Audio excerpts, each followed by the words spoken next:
Hello friend, welcome to ST tutorial YouTube channel. Friends, हम लोग अंतर्राष्ट्रीय अर्थशास्त्र का ये तीसरा प्रैक्टिस सेट देखेंगे जो आपकी टीजीटी, पीजीटी जैसी प्रवक्ता परीक्षा या टिकट सभी एग्जाम के लिए काफ़ी महत्वपूर्ण है। और इसके पहले का सभी प्रैक्टिस सेट आप लोग प्लेलिस्ट में देख सकते हैं जो आपके एग्जाम के दृष्टि से सारे प्रैक्टिस सेट को तैयार किए गए हैं।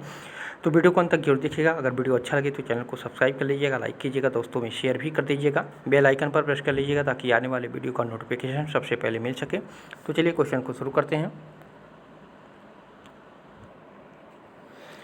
आज का पहला क्वेश्चन है, अंतर्राष्ट्रीय व्यापार के आधुनिक सिद्धांत का श्रेय किसको दिया जाता है? आधुनिक सिद्धांत का श्रेय तो बी ओहलिन को, ए ऑप्शन करेक्ट हो जाएगा। ठीक है, अंतर्राष्ट्रीय व्यापार के आधुनिक स्वरूप में हेक्सर ओहलिन इनका पूरा नाम था और इनका बहुत बड़ा योगदान था इसमें। और उनके अनुसार जो है दोनों देशों में पाई जाने वाली साधन भंडार की भिन्नता अंतर्राष्ट्रीय व्यापार का आधार है। उनके अनुसार एक देश उस वस्तु का उत्पादन तथा निर्यात करेगा जिसकी उस देश में प्रचुरता है तथा जो अधिक सत्ता है। ठीक है, तो यहाँ पे भी ऑप्शन करेक्ट हो जाएगा। अगला क्वेश्चन है, अंतर्राष्ट्रीय व्यापार का आधार नहीं होता है। तो अंतर्राष्ट्रीय व्यापार का आधार क्या नहीं होता है? तो B option, C option correct हो जाएगा, श्रम गतिशीलता।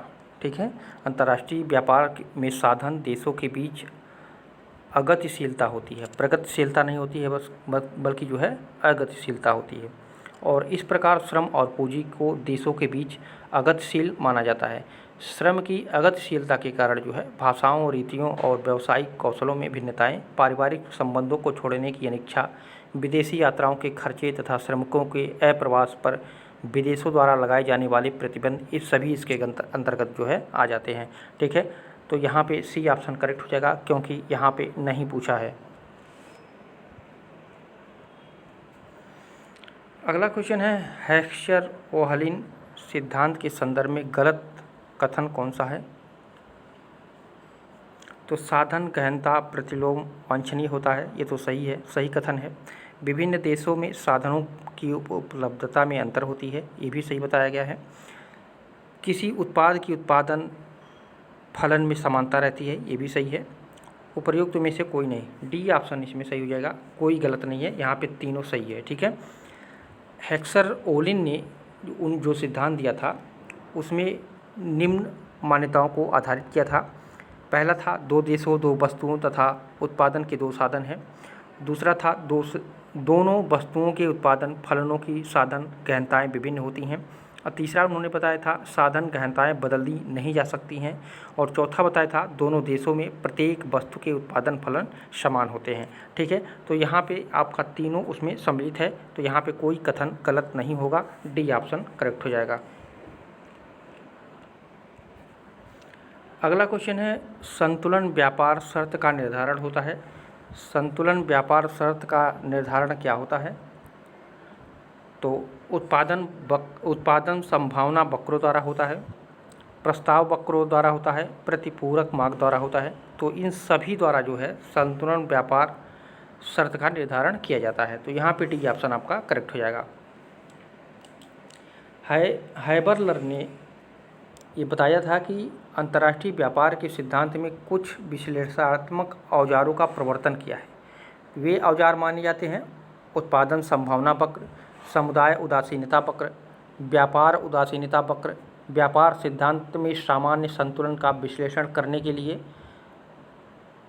सारे तथ्य इसमें पाए जाते हैं। तो यहाँ पे डी ऑप्शन आपका करेक्ट हो जाएगा।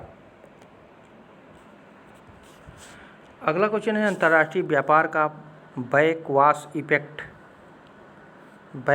इफेक्ट शब्दावली का सर्वप्रथम प्रयोग किसने किया था?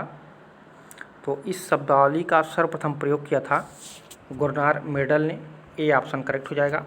ठीक है, प्रोफेसर मेडल का कहना था कि आर्थिक विकास का परिणाम चक्रीय कार्य कारण प्रक्रिया होती है जिससे जो है धनिकों को अधिक लाभ होता है और जो पिछड़ जाते हैं उनके प्रयत्न व्यर्थ हो जाते हैं। अति निर्यात प्रभाव, जिसको बैकवाश इफेक्ट कहते हैं, अधिकार जमा लेते हैं और प्रसरण प्रभाव परिबंधित हो जाते हैं। इससे अंतर्राष्ट्रीय समानताएं संचयी रूप से जो है बढ़ने लगती हैं। वही जो होता है वही बैकवाश इफेक्ट कहा जाता है, जो लोग पिछड़ जाते हैं। ठीक है, तो ये सिद्धांत दिया था गुरनार मेडल ने। अगला क्वेश्चन है, लाभ का नव प्रवर्तन सिद्धांत का प्रतिपादन किसने किया था? तो ये किया था शुम्पेटर ने। ए ऑप्शन करेक्ट हो जाएगा। जोसेफ शुम्पेटर इनका पूरा नाम था और इन्होंने बताया था कि साहसी का प्रमुख कार्य उत्पादन क्रिया में नव प्रवर्तन को लाना है तथा लाभ इसी नव प्रवर्तन की क्रिया का प्रतिफल है। नव प्रवर्तन से उसका अभिप्राय किसी भी ऐसे परिवर्तन से है जिसके फलस्वरूप उसकी आय में वृद्धि की जाए, तो वही जो है वही नव प्रवर्तन कहलाता है। तो ये शुम्पेटर महोदय ने इसका जो है प्रतिपादन किया था। ए ऑप्शन आपका करेक्ट हो जाएगा। अगला क्वेश्चन है, अंतर्राष्ट्रीय व्यापार में प्रस्ताव वक्र संबंधित है। तो प्रस्ताव वक्र किससे संबंधित है? तो एजवर्थ मार्शल से। ठीक है, सी ऑप्शन आपका करेक्ट हो जाएगा। अंतर्राष्ट्रीय व्यापार सिद्धांत में प्रस्ताव वक्र एक महत्वपूर्ण रेखागणितीय औजार है। सर्वप्रथम एजवर्थ तथा मार्शल ने इसे प्रयोग किया था। किसी देश का प्रस्ताव वक्र जो है उस सापेक्ष वस्तु कीमत को निर्धारित करता है जिस पर व्यापार होता है। ठीक है, तो यहाँ पे सी ऑप्शन करेक्ट हो जाएगा। अगला क्वेश्चन है, रिकार्डो का तुलनात्मक लागत लाभ सिद्धांत आधारित है। तो ये किस पर आधारित है? तो ये मूल्य के श्रम सिद्धांत पर आधारित है। सी ऑप्शन आपका करेक्ट हो जाएगा।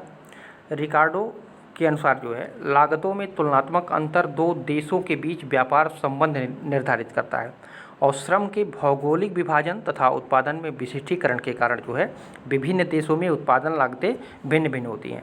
इस प्रकार प्रत्येक देश जो होता है उस वस्तु के उत्पादन में विशिष्टीकरण करता है जिससे उसकी उत्पादन की तुलनात्मक लागत सबसे कम हो। तो यहाँ पे सी ऑप्शन आपका करेक्ट हो जाएगा। अगला क्वेश्चन है, किसी देश का व्यापार संतुलन किसके बराबर होता है? व्यापार संतुलन किसके बराबर होता है किसी देश का? तो ये निर्यात माइनस आयात।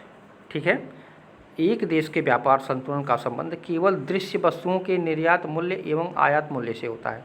व्यापार शेष निर्यात एवं आयात मूल्यों का अंतर मात्र है। ठीक है, पहले हम निर्यात करेंगे या तो आयात करेंगे या तो निर्यात करेंगे या तो आयात करेंगे, दोनों माइनस करने पर जो प्रॉफिट होता है वही व्यापार संतुलन के बराबर माना जाता है। तो यहाँ पे डी ऑप्शन आपका करेक्ट हो जाएगा। अगला क्वेश्चन है, दो देशों के मध्य व्यापार का मुख्य कारण है। तो दो देशों के मध्य व्यापार का मुख्य कारण क्या हो सकता है? तो सापेक्षित लागत में अंतर। ए ऑप्शन आपका करेक्ट हो जाएगा। दो देशों के मध्य व्यापार का मुख्य कारण जो है सापेक्षित लागत में अंतर होता है। सापेक्षित या कहें तो तुलनात्मक लागत सिद्धांत के अनुसार जो है प्रत्येक देश उन वस्तुओं के उत्पादन में विशिष्टीकरण प्राप्त करेगा जिसके उत्पादन में जो है तुलनात्मक लागत जो है न्यूनतम होगी। सामान्य शब्दों में देखें तो यह सिद्धांत इस बात पर बल देता है कि दक्षता को उस क्षेत्र में विशिष्टीकरण प्राप्त करना चाहिए जिससे वह अधिकतम हो। ठीक है, तो यहाँ पे आपका ए ऑप्शन करेक्ट हो जाएगा।